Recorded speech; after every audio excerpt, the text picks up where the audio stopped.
Bienvenido y Estupendo. muchas gracias por estar aquí. Estaba haciendo la introducción al programa de este año. Domingo Villar, que nos acompaña, es un gran escritor español de origen gallego, y este es gallego de verdad, no gallego al estilo argentino, sino es un gallego auténtico, pero vive en Madrid, o sea que los gallegos que viven en Madrid son madrileiros, según me ha dicho él mismo. ¿Verdad, Eso es. Domingo? Eso es. Domingo saca una novela que ya hace un año o todavía no. Sí, sí, hace un año, hace un poquito más de un año, sí. Un poquito más de un año, El último barco, que es una novela muy, muy, muy interesante. Bueno, como todas las que escribe Domingo. Pero además con un club de lectura que lo sigue los domingos, hicimos un viaje a Vigo y Domingo nos recomendó una cantidad de lugares para visitar. Entre ellos, un lugar extraordinario que era una escuela de artes y oficios, ¿no? Como, no me recuerdo cómo se llamaba, Domingo. Sí, la Escuela Municipal de Artes y Oficios de Vigo. Eso, bueno, una cosa que prácticamente las escuelas de artes y oficios han desaparecido en todo el mundo. Y esta, no sé, también, no sé qué suerte correrá. Pero bueno, pero fue una visita extraordinaria y gracias a que Domingo, bueno, esta escuela de arte de oficio juega un papel fundamental o un rol importante en la novela El último barco. Y entonces como Domingo le dijo a las autoridades que íbamos a estar ahí, íbamos a ir, entonces bueno, nos abrieron las puertas, nos mostraron toda la escuela y realmente es increíble ver gente que trabaja artesanalmente, construyendo instrumentos de música, en fin, un lugar realmente fascinante. No, sabes que no es muy distinto el oficio de todos esos artesanos del nuestro, del de escritor. Al final todo consiste en elegir maderas, en elegir buena materia prima y en dedicarle tiempo y cariño y esperar que después el instrumento suene bien. Me encuentro mucho más próximo a cualquiera de esos artesanos que trabaja con las manos que a la figura de un intelectual, de un pensador que, bueno, que se pregunta cómo es el mundo. O en todo caso hay un poco de un híbrido de ambas cosas. Sí, yo sabes que muchas veces digo que el escritor también trabaja como el artesano, es decir, el artesano que tiene que fabricar sus herramientas para lo que quiere hacer. Y el escritor también. En cada nueva novela te pasará que en cada nueva novela tienes que fabricar los instrumentos necesarios para contar lo que quieres contar con esa novela, que no te servirán para otra, ¿verdad? Exacto, ¿no? Y cuentas con unos rudimentos como cuenta el carpintero o el ceramista o el alfarero o el orfebre y te vas valiendo de ellos y los vas utilizando. A veces algún mecanismo que has empleado en otro libro pues te sirve y te lo llevas contigo, pero para mí hay una cuestión fundamental que es eh, en lo que más nos hermana, que es en el trabajo recogido, en el trabajo callado y abstraído y tal. En eso nos parecemos mucho. Sí, es verdad, es verdad. Em, ¿Qué iba a decir? Tomarme un segundo ahora, pero bueno, ya es tu hora, Domingo. Nosotros habíamos pactado que ibas a hablar de... Que íbamos a conversar Ernesto Mayo y Domingo Villar. Vale, pero ¿teníamos un tema o no? No, no de manera concreta, que íbamos a Vale, hablar de los libros y de la vida. perfecto. Y, Dame un minuto, pues te pido que entretengas a la audiencia, que tengo que hacer una cuestión técnica. pero Un ¿quieres que segundo. baile o no es Puedes necesario? bailarles algo o hacer un striptease o Te advierto cuéntale, que pierdo mucho yo desnudo. sí, cuéntale a la audiencia del lugar esto, de la Escuela de Artes y Oficios, tu experiencia con ellos. Bueno, mi novela es El último barco recorre, habla de mujer que desaparece, y esta mujer era maestra auxiliar en una escuela de artes y oficios, que es esta Escuela de Artes y Oficios de Vigo, que es un lugar singular, un sitio que yo conocía poco, que conocía de manera un poco tangencial por opiniones de gente próxima. Mi madre había hecho un curso de pintura en su día, siendo yo niño en esa escuela. Y tuve conocimiento de que había cierta tentación en la ciudad de cerrar la Escuela de Artes y Oficios para hacer de ese edificio singular de principios del siglo XX pues unas dependencias municipales. Y entré en la escuela sin saber bien lo que sucedía. Es una escuela, es un edificio muy bonito, pero discreto, que está situado en el mismo centro de la ciudad, en una de las aceras por las que transita más gente. Sin embargo, yo creo que todos los ciudadanos de la ciudad de Vigo pues, pasamos por allí sin saber realmente lo que se cuece allí dentro. Y yo entré ahí un día, bueno, viendo, intentando entender qué era aquella escuela que querían cerrar y cómo iba a ser la pérdida y tal. Y recuerdo que el que hizo de Cicerone para mí fue el maestro Orfebre, y que cuando me llevó un taller de lutería antigua en el que se habían replicado los instrumentos del Pórtico de la Gloria. El Pórtico de la Gloria es el pórtico de entrada de la Catedral de Santiago. O sea, laúdes, vihuelas, arpas, etcétera. Había allí un clavecín como el que había tocado Mozart de niño. Estaba la gente trabajando la madera, haciendo arpas, tapas armónicas de arpas. En fin, me pareció un lugar sorprendente. Me sobrecogió que en el centro de mi ciudad se estuviese haciendo algo así. Y recuerdo que entraba una luz sesgada, una luz de tarde, y que levantaba el polvo que hacía las virutas de serrín, estaban en suspensión y quedaban dibujadas por los haces de luz. Bueno, y entendí que un lugar distinto, un lugar en el que parecía que el tiempo se detenía, y no es tanto una frase hecha, sino una realidad. Había allí una sensación de que todo estaba un poco suspendido. Bueno, busqué una historia que se adecuase a aquello, que lo tocase de alguna manera y que me permitiese a mí contar cómo era aquel mundo, y reivindicar de alguna manera a los maestros artesanos que no solamente enseñaban una disciplina, sino que daban la oportunidad a la gente que se acercaba a sus clases de tener una vida nueva. Pues de allí han salido muchos que han montado talleres de música, etcétera, después.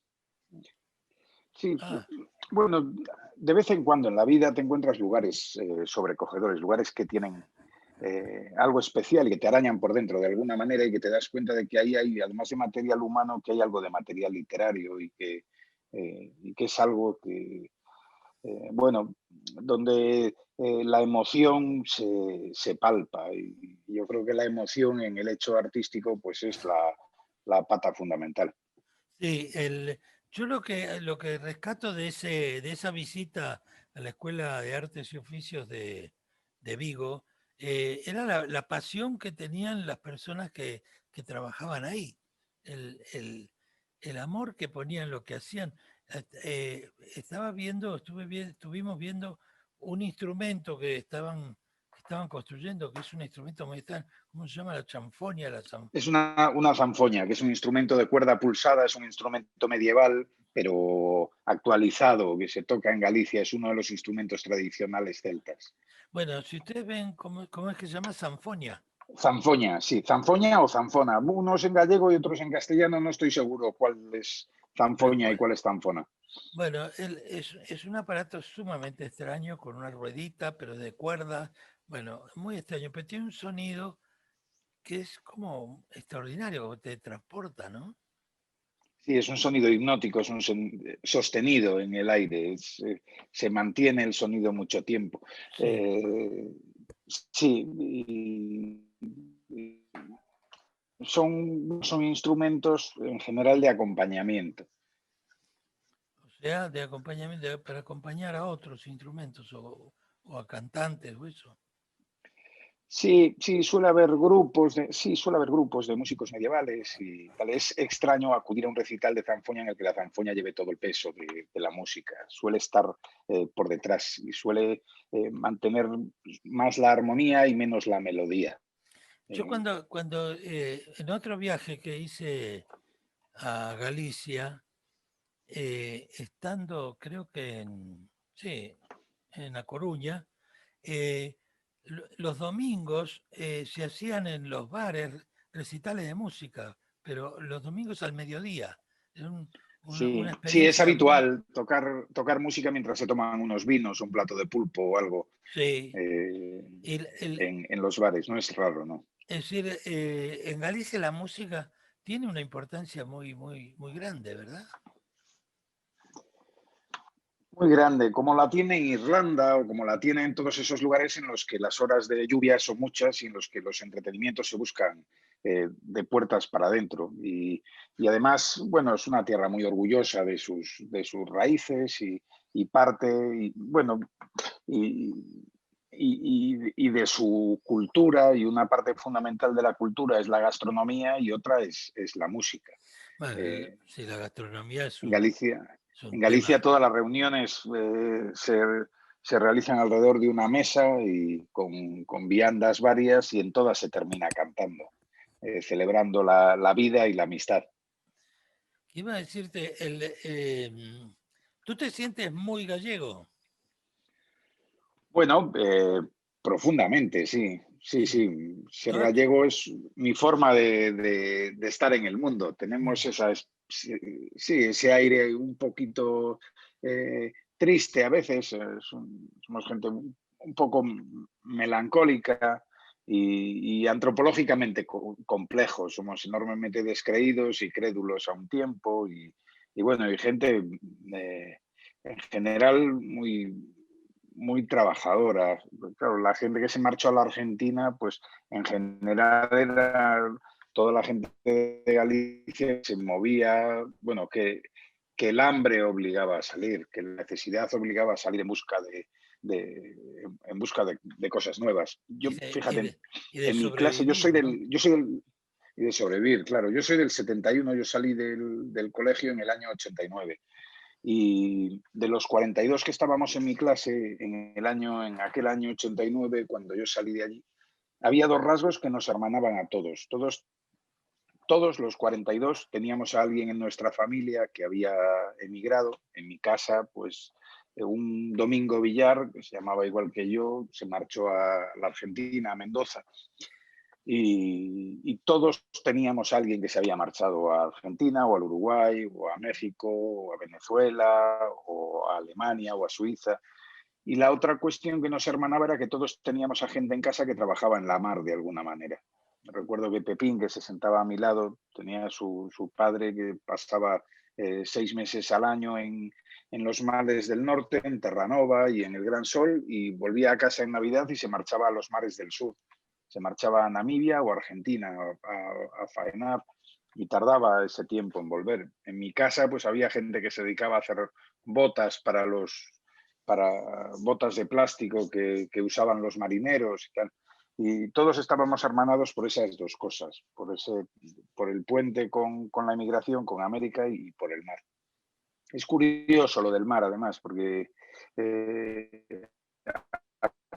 hasta 40 más siempre fue para la frontera. Normal que trabajasen aquí no supieran nadar y era ciertamente distante. Al mar se le tenía sobre todo respeto. Lo de combinar el mar con el placer, las playas, la pesca recreativa y tal, es una conquista de los últimos 40 años. Bueno, ahí en Galicia hay un lugar que es la Costa de la Muerte, ¿verdad? Así se llama. Sí, sí. Bueno, se llamaba así porque, bueno, es la zona, no sé si del mundo, pero desde luego de Europa con mayor número de naufragios. Había unas tempestades grandes y está llena de bajos y es una costa difícil de conocer. Hoy es distinto con los sistemas de navegación modernos, pues ya los GPS y tal, las ondas te van indicando por dónde debes ir y por dónde te debes apartar. Pero en tiempos pues hay peñascos en los que han embarrancado decenas de barcos y la gente le tenía bastante miedo. Y además, bueno, recibe ese nombre Bueno, es el tremendo, nombre, ¿no? sí, sí, exactamente, sí, sí. Sí, yo estuve por ahí, está el faro ahí, ¿cómo se llama? Finisterre. Bueno, Finisterre es el último cabo. Allí están, bueno, está el faro Vilán y el faro.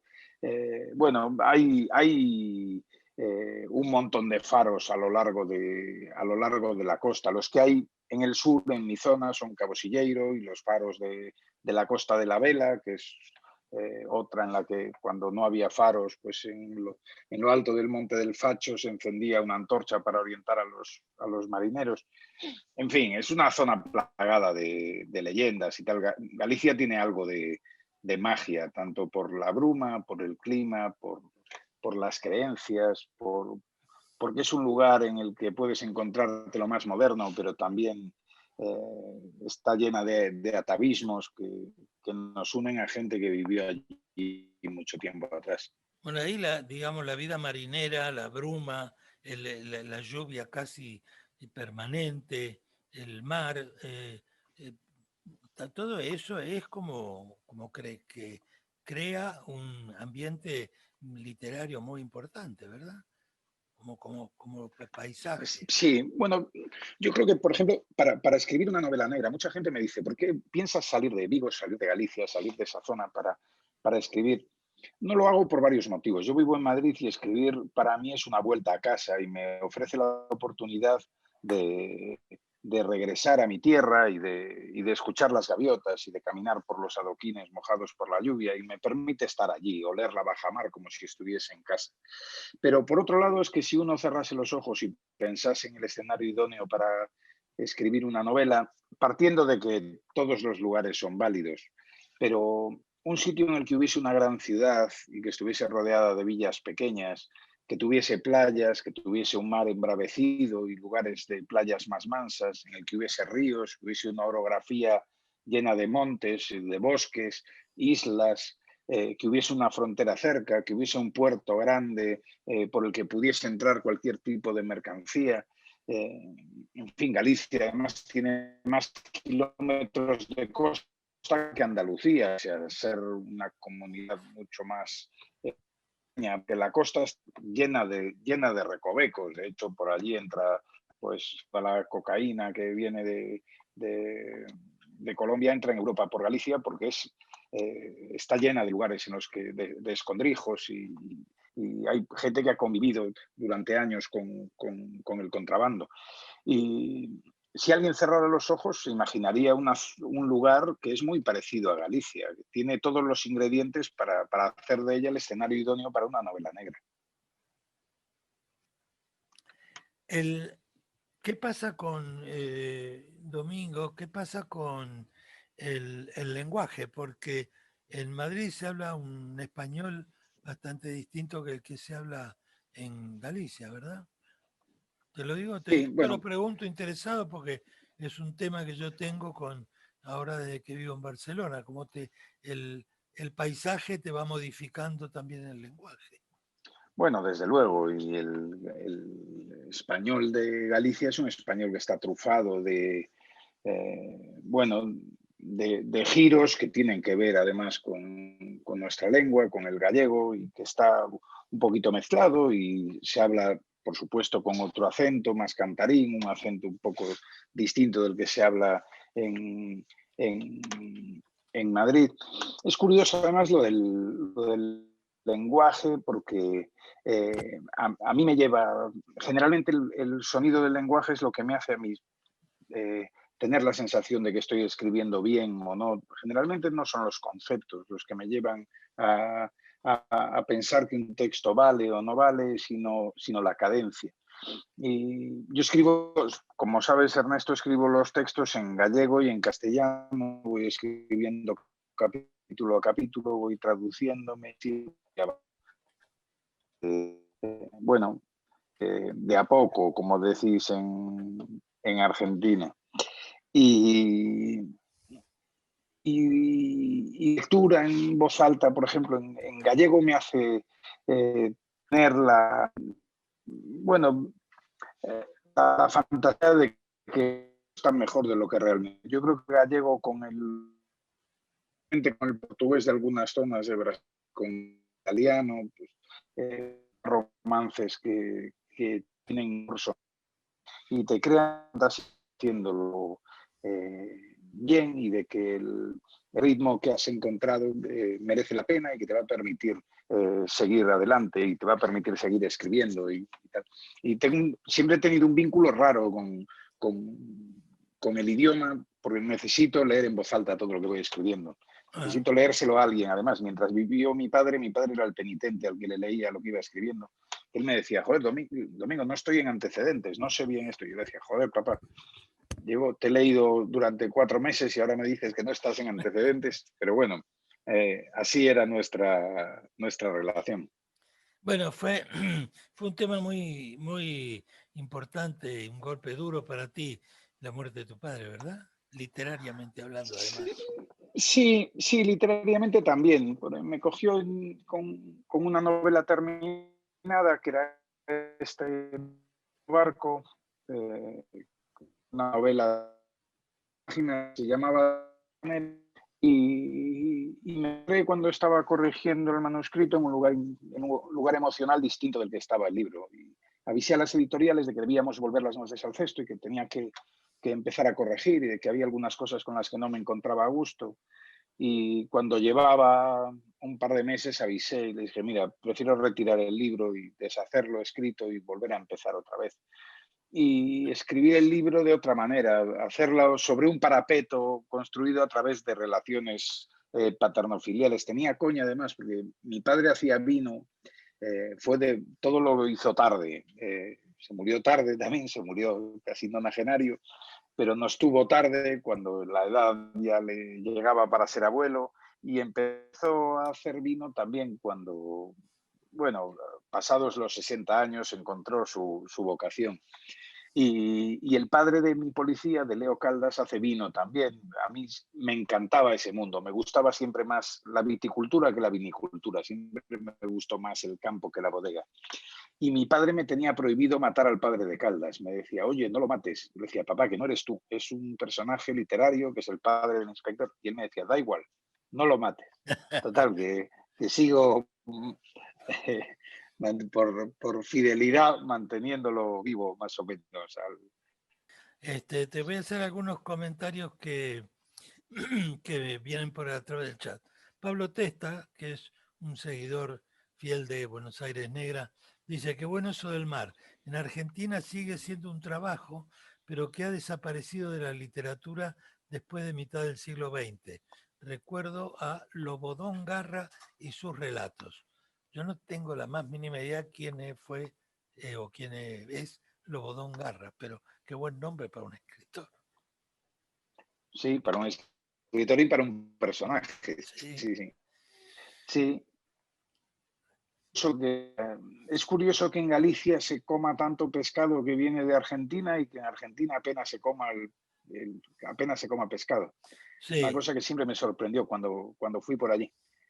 sí, es verdad, no hay mucha tradición. Eh,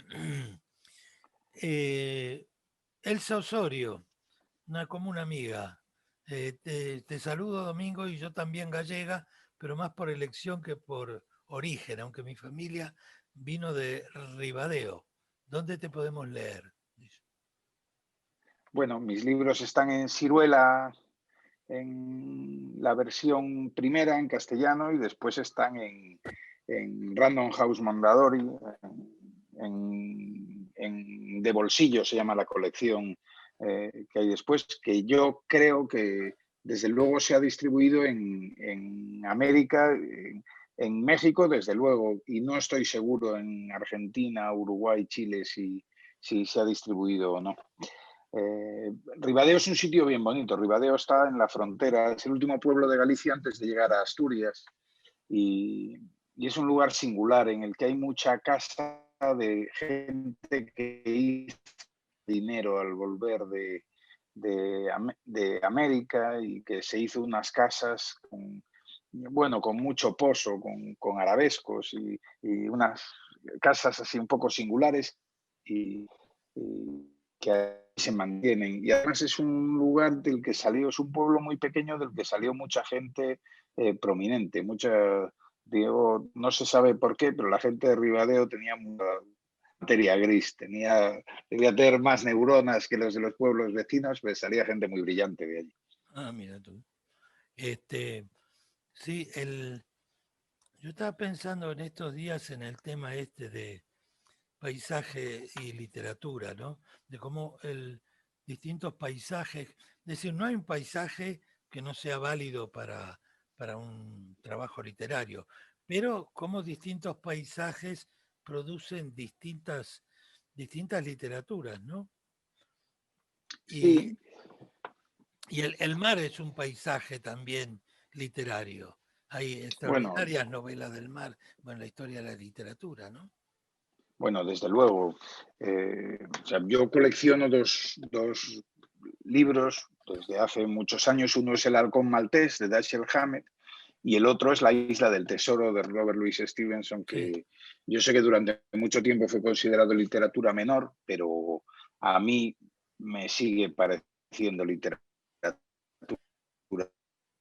de la división. Y yo, no diré cada año, pero sí, cada 3 o 4 años vuelvo a la isla del Tesoro.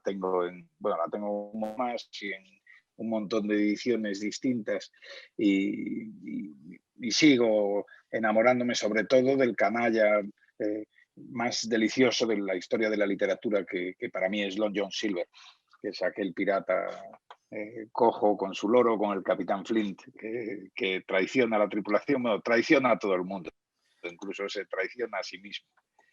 Okay, quedó Pero es como, verdad lo que... Sí, dime, Ernesto. no, digo que Long John Silver quedó como el epítome del pirata, ¿no? El pirata por definición. Sí, bueno, es el pirata canalla, pero con un punto bondadoso, y es el que, hasta el punto de que el Jim Hawkins se apiada de él y consigue que no le den muerte como al resto. Pero, pero bueno, todos somos un poquito canallas. Y es verdad que, por ejemplo, los mares tormentosos, el mar tempestuoso, pues te obliga a una narración más desbocada. A mí me gustan, yo suelo situar mis novelas en momentos calmos. Me gustan las olas mansas en la playa y me gusta que la novela discurra a ese ritmo, de olas mansas de mar que van llegando poco a poco, pero que lo van haciendo de manera inexorable. Siempre articulo las novelas en capítulos pequeños, como si fuesen esa pequeña ola que tiene una introducción, un nudo y un desenlace, y se rompen para formar la siguiente, que vuelve a tener introducción, nudo y desenlace. Al final pongo siempre una puerta como una gatera por la que el lector se pueda colar hasta el capítulo siguiente. Y así cuento a cuento, ola a ola, voy, bueno, encontrando ese ritmo que busco en los libros. Pero, bueno, El desierto, por ejemplo, hay novelas de desierto maravillosas que te obligan también a un lenguaje distinto, como un poco deslavazado, como espaciado, como están las cosas allí, no te permite abigarrar las palabras como no están abigarradas las cosas en el desierto. Y es verdad que no, te hablaba de que como el escenario dibuja de alguna manera la forma en la que se ha de narrar y cómo influyen las narraciones. Y yo te hablaba, bueno, de que es así, de que, por ejemplo, cuando uno hace una novela de desierto, un poco las palabras tienden a extenderse, las frases a extenderse como se extiende el paisaje. Y una tormenta se cuenta con frases cortas, con desgarros, con latigazos. Y a mí me gustan, en cambio, que mis novelas vayan como las olas de mar, que vayan despacio y que se vayan rompiendo poco a poco, una detrás de otra. Y así articulo los capítulos como olas mansas que van llegando poco a poco, que no dejan de llegar. Sí, un poco te pensaba No sé si yo, me has oído bien o no. sí, perfectamente. estaba pensando un poco, por ejemplo, en novelas como Pedro Páramo, de Rulfo, o que es como un 100 años de soledad, pero seco, o un 100 años de soledad con ya todos muertos, ¿no? Eh, pero que tiene que ver con el paisaje, ¿no? Esa cosa, García Márquez en un momento había dicho que a no sé qué texto de él le faltaba un poco de olor a guayaba podrida, ¿no? Cosa que en las novelas de Rulfo jamás podrían existir.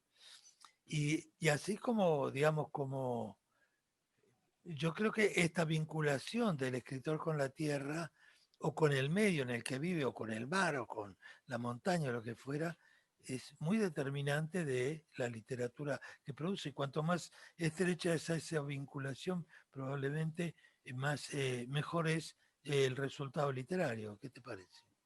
Sí, estoy de acuerdo. Bueno, yo creo que lo fundamental es el vínculo y lo fundamental es la emoción.